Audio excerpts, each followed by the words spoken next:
selamat pagi Bapak Ibu teman-teman sekalian. Bertemu lagi kita di podcast Kedai JK.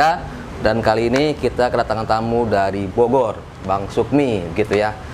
Dan nanti kita akan banyak cerita tentang isu perubahan iklim. Tetapi nanti ada satu bagian yang akan kita bahas lebih dalam, yang kita sebut dengan PAKDR. Apa itu nanti akan dijelaskan lebih jauh oleh Bang Sukmi begitu. Dan sebelum kita ke sana, Bang, mungkin bisa dijelaskan secara umum Bang Sukmi dari mana lembaganya dan concern di apa kepada kita semua supaya kita bisa mengenal lebih jauh Bang Sukmi gitu. Ya, silakan Bang. Terima kasih Bang Amin. Ya, perkenalkan nih Sukmi Alkausar dari Aliansi Organik Indonesia. AOI Bang ya. AOI. Ya. Kalau di Inggris kan Indonesia Organic Alliance.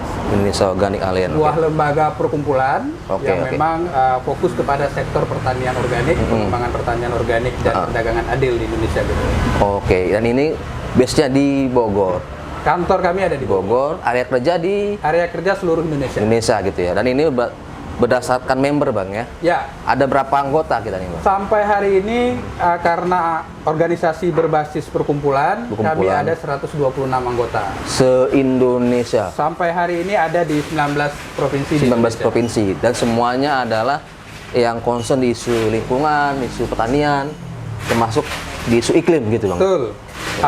Komposisi anggotanya itu ada dari pendamping petani, kemudian juga ada dari para pelaku sendiri, organisasi tani, koperasi, kemudian juga dari CSO, NGO, kemudian juga private sector yang uniknya, kemudian juga ada anggota-anggota individu, akademisi yang memang semua mereka itu punya kesinggungan ataupun punya perhatian khusus di sektor pengembangan pertanian berkelanjutan. Berarti melibatkan banyak para pihak gitu Bang ya. Dan tadi dibilang isunya di isu pertanian lingkungan. Iya, pertanian berkelanjutan, khususnya spesialisasinya di organik. Kemudian berkaitan dengan isu perubahan iklim, apa yang dilakukan oleh AOI, Bang? Iya, sebenarnya jauh sebelum perubahan iklim ini semakin menjadi isu publik atau semakin berdampak ke petani, AOI sendiri sejak dari tahun 2000-an juga sudah semenjak berdiri memang memiliki concern di bagaimana menghadapi tantangan perubahan iklim. Salah satunya adalah dengan pendekatan pertanian yang berkelanjutan tadi. Pendekatan pertanian organik ini memang salah satu cara adaptasi bagaimana petani bisa mendapatkan penghasilan, kemudian bisa melakukan produksi tanpa merusak lingkungan, tanpa menyebabkan semakin banyaknya gas emisi rumah kaca yang terbuang ke udara. Gitu. Nah, sebelum kita bahas lebih jauh tentang PAKDR Bang ya, apa itu PAKDR? Kira-kira dari Bang Sukmi melihat kondisi perubahan iklim ini sampai saat ini seperti apa perkembangannya begitu Bang? Ya, jika kita melihat beberapa tahun terakhir, kita tidak bisa pungkiri bahwa itu sudah menjadi semacam ancaman nyata bagi para petani khususnya.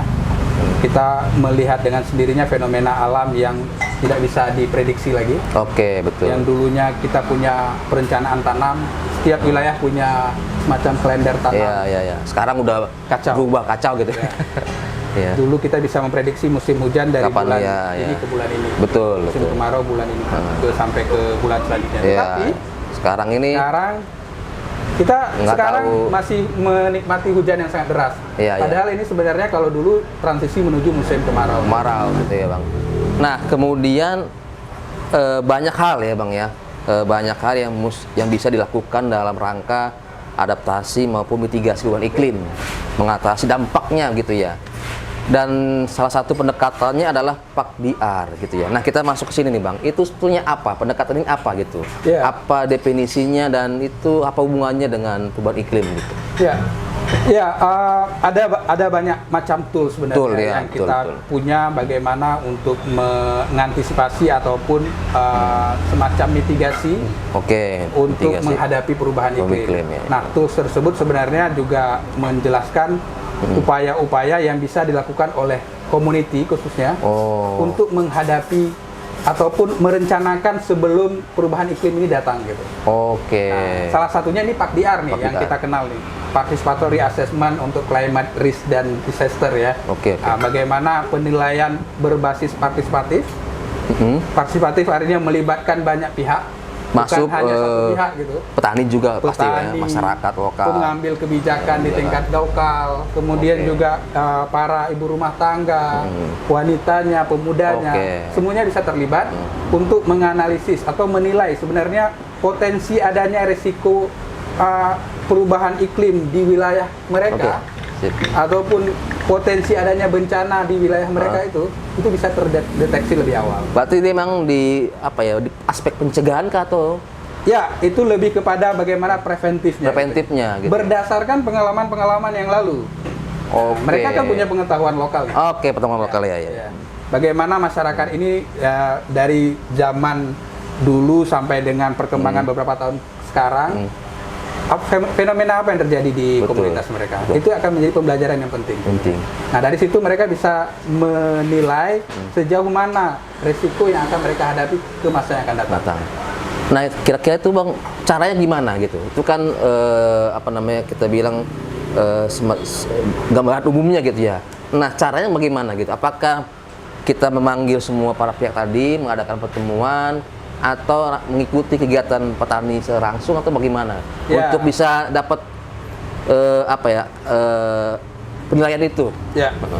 Sebenarnya tools ini dibagi ke dalam beberapa kertas kerja nantinya. Ini semacam bagaimana kita mengumpulkan partisipasi dari para pihak tadi.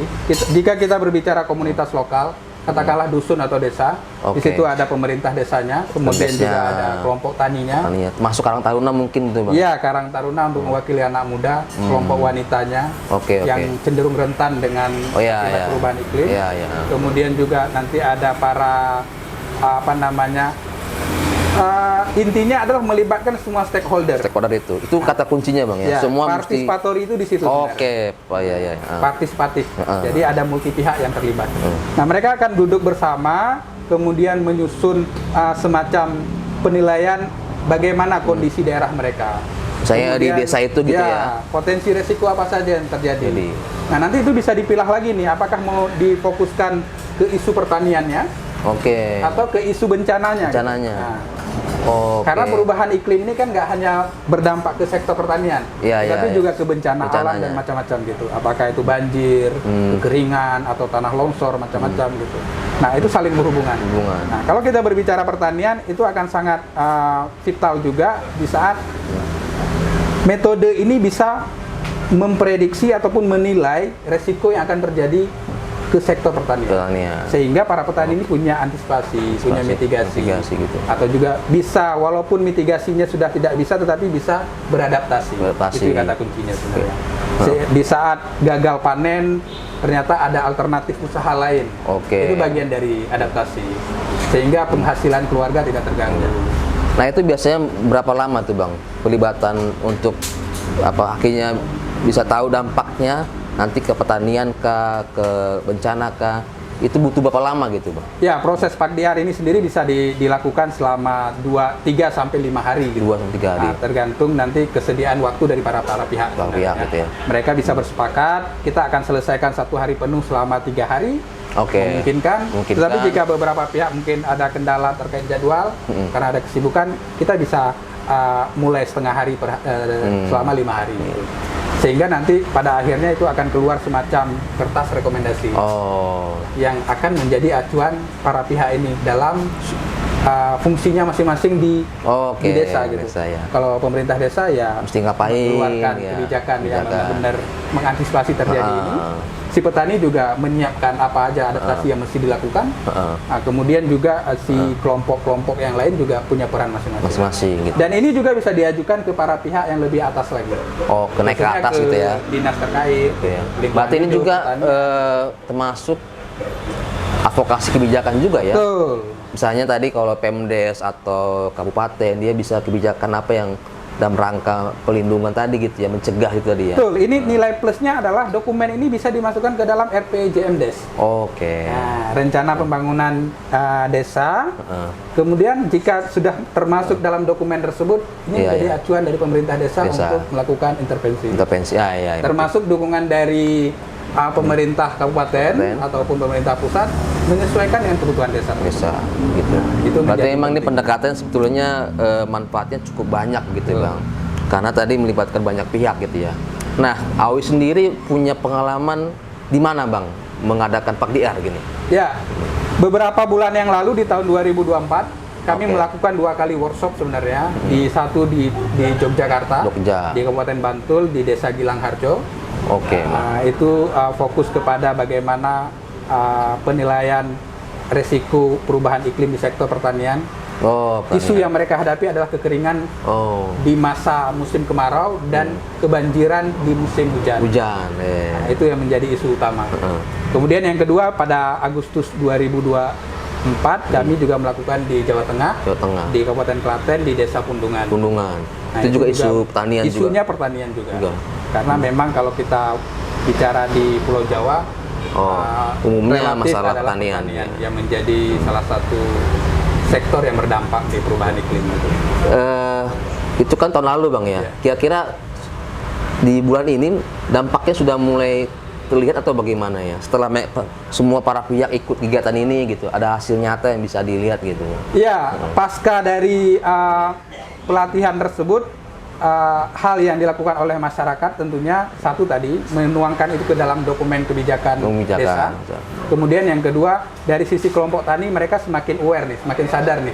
Pendekatan apa yang mesti dilakukan dalam mempertahankan usaha taninya agar tidak terancam oleh perubahan iklim. Termasuk intervensi adaptasi semacam pengurangan penggunaan pupuk kimia, menggantikan dengan pupuk organik atau pupuk kompos. Kemudian juga penggunaan benih-benih yang adaptif iklim. Itu bagian-bagian dari intervensi yang dilakukan oleh kelompok agar memang usaha taninya itu bisa berhasil sampai dengan panen. Nah, kalau kan tadi 2 kali workshop gitu Bang ya. Nah, kendala tantangannya apa yang dihadapi gitu Bang? Ya, kalau kita bicara kendala dan tantangan memang ada beberapa poin hal yang menjadi keputusan bersama tidak bisa diimplementasikan dalam waktu pendek gitu ya kan? Karena memang ada beberapa hal yang membutuhkan intervensi pihak yang lebih atas gitu.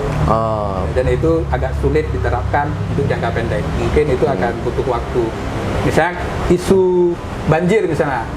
Usulan pemerintah, usulan dari para peserta Pakdiar adalah membuat tanggul misalnya. Atau memperlebar tanggul. Itu kan ranahnya sudah intervensi dari pihak yang lebih tinggi dan mungkin juga pembiayaan dan pelaksanaan juga nggak bisa jangka pendek gitu ya. Hal-hal seperti itu mungkin menjadi sebuah tantangan ya. Bagaimana itu bisa diselesaikan para pihak. Berarti kalau begitu sebetulnya inilah pendekatan yang memang bisa dicoba oleh semua pihak gitu ya. Karena kan selama ini belum banyak ya menggunakan metode ini ya, pendekatan Pakdiar ya. Kalau misalnya pertanian organik sudah banyak gitu ya. Tapi kalau Pakdiar kayaknya ini masih awam ya. Atau saya salah ini? Iya. Sebenarnya kita perlu harus utamakan tools ini sebenarnya ya. Karena tools ini itu secara panduan atau guideline-nya itu sangat mudah dilaksanakan sebenarnya. Mudah. Bukan hal yang sulit gitu ya? Bukan hal yang sulit. Kita ada modulnya sebenarnya, dan itu bisa diberikan kepada para pihak yang ingin terlibat di dalam itu. Semua komunitas, kelompok, masyarakat, desa bisa mencoba itu untuk level lokalnya gitu. Di situ sudah dipandu semua, siapa saja pihak yang bisa terlibat, kertas kerja apa yang bisa diisi dalam penilaian Pakdiar tersebut. Saya rasa walaupun banyak metode lain, ini salah satu hal yang praktis sebenarnya. Keunggulannya apa Bang dibandingkan yang lain? Pakdiar ini selalu up to date metodenya. Jika ada perkembangan terbaru dalam hal praktek-praktek di lapangan, ini akan ada forum yang namanya forum penggiat Pakdiar ini, fasilitatornya itu bisa mengusulkan perubahan itu. Jika memang ada kontek-kontek yang tidak sesuai dengan lokalitas gitu. Jadi pendekatan ke masyarakatnya, ke para pesertanya, kertas kerjanya itu masih terbuka untuk bisa diubah gitu ya, karena dia mengikuti perkembangan di lapangan gitu ya. Nah, kalau begitu cara kita untuk bisa tadi ya mendaratkan isu ini, pendekatan ini terutama mungkin ke petani, masyarakat dan juga pemerintah desa lah paling tidak, itu bagaimana pendekatan kita? Karena mungkin secara istilahnya masih sangat asing gitu ya. Tapi tadi manfaatnya, tujuannya saya pikir ini cukup bagus gitu, karena melibatkan banyak pihak gitu ya. Saya menyarankan ataupun ini yang rencana akan kami terapkan di masa depan ini bersama dengan keanggotaan, bahwa kami akan mengenalkan tools ini kepada para mitra kami atau para anggota kami. Oke. Sehingga di situ terbentuk lahirnya fasilitator atau leader-leader baru Leader baru. yang menjadi tanggung jawab dia nanti untuk melatih komunitas lokalnya. Oke. Jadi kita perbanyak dulu fasilitator lokal. Tapi ini bukan berarti meniadakan pendekatan lain gitu ya? Bukan ya, itu pilihan. Pilihan itu ya. Cuma bagi AOI dengan pengalaman yang sudah melakukan PAGDR selama 2 kali pada tahun lalu, itu sangat membantu dan itu sangat praktis sebenarnya. Oke. Karena berdasarkan testimoni dari para pihak yang terlibat juga, ini menjadi salah satu metode yang sangat sangat membantu mereka dalam menyusun rencana pembangunan desa Indonesia. Nah, Oke. karena semua pihak sekarang sudah sepakat nih perubahan iklim menjadi isu utama. Iya. Di mana-mana kita dengar perubahan iklim. Gitu. Nah, itu kan sesuatu yang tidak bisa ditawar. Betul. Bagaimana sekarang cara adaptasi kita? Adaptasi Makanya gitu. kenapa dikenal dengan istilah adaptasi mitigasi ya. Iya, Bagaimana kita beradaptasi dengan perubahan yang ada. Oke. Pendekatan apa yang mesti dilakukan? Nah, ini Bang, misalnya kita mau mencoba ini nih, kita katakanlah di satu desa ya, desa dampingan, teman-teman partisipan JKLPK gitu ya. Langkah pertama apa yang mesti dilakukan? Misalnya dia mesti mempersiapkan apa saja ketika nanti dia mau menggunakan pendekatan ini di wilayah dampingannya gitu. Pertama kenali dulu profil lokasi yang akan dituju. Isu apa yang ada di sana, khususnya terkait perubahan iklim. Itu akan menentukan cara pendekatan selanjutnya. Jika kita sudah mengetahui profil lokasi yang akan kita intervensi. Pertama terkait dengan ada isu perubahan iklim apa yang terjadi selama 5 tahun terakhir atau 10 tahun terakhir. Karena itu akan menjadi dasar. Mesti ada dokumentasi Bang. Betul. Ada kelengkapan profil dulu, kemudian nanti baru dilakukan identifikasi aktor siapa aja yang bisa dilibatkan atau ada siapa aja di desa tersebut yang bisa menjadi bagian dari penilaian ini gitu. Berarti profilingnya itu mesti harus dikuatkan gitu ya. Baru karena bisa jadi case antara desa satu dengan desa yang lain berbeda. Nah, ada yang isunya hanya kekeringan, ada yang isunya gagal panen. Ya. Jadi memang ada banyak faktor yang harus dikuatkan di profiling awal lokasi calon untuk pelatihan PAGDR itu. Berarti kita nggak bisa langsung ujuk-ujuk gitu ya. Profiling dulu. Baru setelah itu nanti langkah selanjutnya apakah ada pendekatan ke masyarakat atau ke Pemda atau bagaimana? Nanti menuju jika skopnya adalah dusun atau desa, pendekatannya adalah ke pemerintah desa. Pemdesnya gitu ya maksudnya. Karena jangan sampai ada anggapan ini menjadi kebutuhan kita. Itu yang harus kita tanamkan. Ini adalah untuk kebutuhan mereka. Ya. Jadi partisipasi dari mereka itu sangat-sangat penting. Makanya kenapa dalam panduan PAGDR itu disebutkan ini harus mewakili para pihak dan yang penting adalah keseimbangan gendernya. Makanya agak unik, ada 24 peserta, 12 laki-laki, 12 perempuan. Itu untuk mewakili semua sektor. Karena tadi perempuan termasuk kelompok yang paling terdampak ya. Paling rentan. Mereka mesti kita dengar suaranya gitu ya. Mesti kita rekam juga kira-kira apa yang mereka rasakan dan apa yang mesti kita lakukan gitu kira-kira Bang ya. Gitu. Jadi itu unik sekali sebenarnya kalau saya lihat kenapa pesertanya harus seimbang antara laki dan perempuan. Nah, dan itu karena untuk memberi kesempatan semua para pihak bisa terlibat di dalam itu. Jadi nggak ada suara dominan. Berarti sebetulnya ketika workshop itu adalah lebih banyak mendengar suara ya. Mereka banyak aktif berbicara gitu ya. Betul. Menceritakan apa yang dialami, kemudian yang termasuk kerugian mereka gitu ya. Apa ketakutan, kekhawatiran begitu ya. Nanti PAGDR yang merumuskannya dalam bentuk kebijakan itu. Betul. Iya, intinya adalah karena partisipatori tadi lebih banyak dari mereka. Sumbernya. Apa yang dirasakan sebelumnya. Dan ada satu hal lagi kuncinya, keragaman umur dari peserta. Penting ada orang tua, penting ada anak muda, ada yang usia yang masih produktif. Itu akan menjadi sharing pengalaman yang sangat berharga. Orang tua akan menjelaskan jadi nggak apa satu yang warna terjadi gitu ya. Itu kuncinya yang selanjutnya. Makanya kenapa memang cerita-cerita yang keluar ataupun informasi dari para peserta ini dirumuskan melalui tools yang ada di PAGDR. Kemudian nanti keluar apa sebenarnya yang menjadi permasalahan kita, apa yang mesti harus dilakukan. Berarti memang ini PAGDR tadi ya, pertama melibatkan banyak pihak, kemudian mendengar semua pihak itu, dan kemudian melahirkan rumusan kebijakan. Ya. Begitu ya. Apa yang mesti dilakukan oleh masing-masing pihak ini? Ya, gitu ya. kebijakan baik itu bentuknya adalah kebijakan tertulis ataupun apa hal intervensi yang harus dilakukan. Aksi secepatnya. Aksi. Begitu ya. Rencana aksi. Dan ini kalau satu nggak jalan bisa mengganggu ekosistem itu sendiri ya. Nah, pada akhirnya perlu dibentuk tim pemantau monitoring ya. Untuk implementasi hasil rumusan tadi. Oke. Karena jika ada satu hal tidak berjalan tentu akan mempengaruhi yang lain juga. Gitu. Oke. Dan kemudian nih Bang, misalnya apakah di hari ini tadi kan ini salah satu pendekatan untuk mengatasi dampak perubahan iklim gitu ya. Apakah dia juga bisa digunakan misalnya di daerah itu termasuk daerah yang berkonflik? Karena ada juga misalnya konflik dengan perusahaan gitu ya. Kemudian ketika melakukan PAKDIAR, apakah itu juga pihak perusahaan mesti kita undang juga misalnya begitu atau bagaimana? Ya, jika ada entitas yang memang sudah lama berada di kawasan itu dan berpengaruh ke kehidupan sosial ekonomi masyarakat. Intinya berpengaruh gitu ya? Ya, libatkan. Kita akan terbuka di situ kan? Juga, ya. Membuka diri masing-masing. Oke. Apa sebenarnya kepentingan dari perusahaan? Atau jangan-jangan selama ini kita salah persepsi nih, karena hanya mendengar dari satu sisi, nggak pernah mendengar dari sisi mereka gitu. Atau sebaliknya. Gitu. Jadi penting semua aktor yang memang punya andil dalam kawasan tersebut, termasuk juga mungkin tokoh agama, tokoh adat, penting. Gitu ya. Nah, prospek ke depan bagaimana nih Bang? Tentang metode PAKDIAR ini? Saya pikir dengan kondisi perubahan iklim ini yang semakin tidak menunjukkan, kita tahu suhu dunia semakin naik. Ya, betul.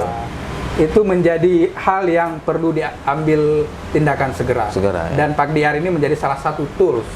Bukan tools wajib, tapi salah satu tools yang harus diambil oleh para pihak untuk menilai kesiapan ataupun bagaimana sih status kerawanan dari satu komunitas. Dan apa yang harus dilakukan menuju ke sana. Gitu. Nah ini juga Bang, tadi kan disebutkan tergantung mana yang paling dominan kebutuhannya ya. Misalnya di pertanian atau di dampak bencana gitu ya. Nah ini menarik nih Bang. Karena ada juga teman-teman atau mitra kita gitu ya. Ini fokusnya di bencana gitu, tapi belum lihat ke iklimnya. Apakah ini bisa PAKDIAR ini bisa menjembatani itu gitu loh? Iya, sebenarnya kalau kami pelajari waktu pengalaman dari workshop kemarin itu, sebenarnya di dalam prosesnya selain dari isu perubahan iklim ke sektor pertanian, juga sebenarnya mengidentifikasi adanya kerawanan-kerawanan lain terkait dengan bencana gitu ya. Misalnya terkait dengan luasan tutupan hutan yang semakin berkurang di desa tersebut. Indikasinya adalah setiap tahun terjadi longsor di titik yang sama atau di wilayah yang sama. Itu menjadi salah satu tanda sebenarnya, salah satu penilaian sebenarnya. Apa yang harus dilakukan untuk menghadapi itu ke depan gitu. Karena ada juga mereka fokusnya di isu PRB, pengurangan risiko bencana gitu ya. Tapi aspek perubahan iklimnya belum terlalu jadi perhatian. Mungkinkah dengan pendekatan PAKDIAR ini itu bisa jadi titik masuk ya? Karena bencana ini pasti ada hubungan juga dengan perubahan iklim gitu. Saya setuju dengan itu, bahwa memang perubahan iklim juga berpengaruh ke bencana. Dua pengalaman kami yang terakhir, tidak hanya Dinas Pertanian, Dinas Lingkungan Hidup yang kami undang, BPBD juga kami undang. BPBD. Itu udah unsur mitigasi bencananya seperti apa gitu. Kalau bencana, kita akan lebih banyak bicara mitigasi sebenarnya. Bagaimana mencegah itu bisa terjadi gitu. Walaupun sebenarnya itu faktor alam juga berpengaruh, tetapi tidak jauh dari faktor perubahan iklim juga. Hujan yang berlebih, kemudian kekeringan, bagaimana itu sangat berpengaruh. Jadi saya rasa PAKDIAR ini sesuai dengan singkatan dan pengertiannya memang bisa menjadi tools keduanya gitu. Perubahan iklim, adaptasi kepada sektor penghidupan, juga ke sektor bencana. Itu bisa dinilai sekaligus. Nah ini Bang, untuk meyakinkan aja, berarti PAKDIAR ini bukan metode yang sulit dilakukan ya. Dia sebetulnya cukup familiar, karena tadi ya berdasarkan pengetahuan masyarakat, gitu. Tinggal kan bagaimana melibatkan mereka semua. Berarti ini mudah untuk dilakukan gitu ya. Betul. Jadi PAKDIAR karena istilahnya bahasa Inggris, kita bisa mensederhanakan dalam bahasa Indonesia atau bahasa lokal. Sebenarnya ini tools ataupun alat yang sangat mudah diterapkan. Dengan hanya cukup panduan berpedoman dengan panduan dan mengikuti syarat-syarat atau keterlibatan peserta dan sebagainya, ini bisa dilakukan dengan mudah oleh masyarakat. Oke. Berarti nanti kalau ada misalnya partisipan kita yang mau melakukan itu, AWI bersedia bantu Bang ya? Ya, kita akan bersama-sama dengan dengan JKLPK, dengan semua mitra yang lain. Jika memang ada yang wilayah atau komunitas yang ingin menerapkan tools ini, dengan senang hati bisa bergerak bersama. Oke, baik Bang Sukmi. Terakhir Bang, ada yang mau sampaikan dengan kita semua ke teman-teman terkait dengan bagaimana peran kita untuk mengatasi dampak perubahan iklim, hubungannya dengan PAKDIAR, Bang? Ya, sebagaimana kita ketahui bahwa perubahan iklim ini sudah sesuatu hal yang nyata dan semakin menjadi tantangan di dalam sektor penghidupan, khususnya di pertanian, di sektor pertanian. Ini semakin membuat petani sekarang mendapatkan tantangan baru bagaimana beradaptasi dengan perubahan iklim. Kami mengajak teman-teman mitra, teman-teman penggerak atau teman-teman pemberdaya petani untuk mengantisipasi atau mengidentifikasi sebenarnya apa hal yang bisa dilakukan menghadapi perubahan iklim ini. Dan saya merekomendasikan bahwa PAKDIAR ini menjadi salah satu tools yang bisa dicoba untuk mengidentifikasi resiko atau potensi perubahan iklim terhadap sektor pertanian maupun bencana di komunitas lokal. Terima kasih. Baik, Bang Sukmi, terima kasih. Banyak hal yang sudah kita mendapatkan. Sampai ketemu lagi, Bang. Terima kasih.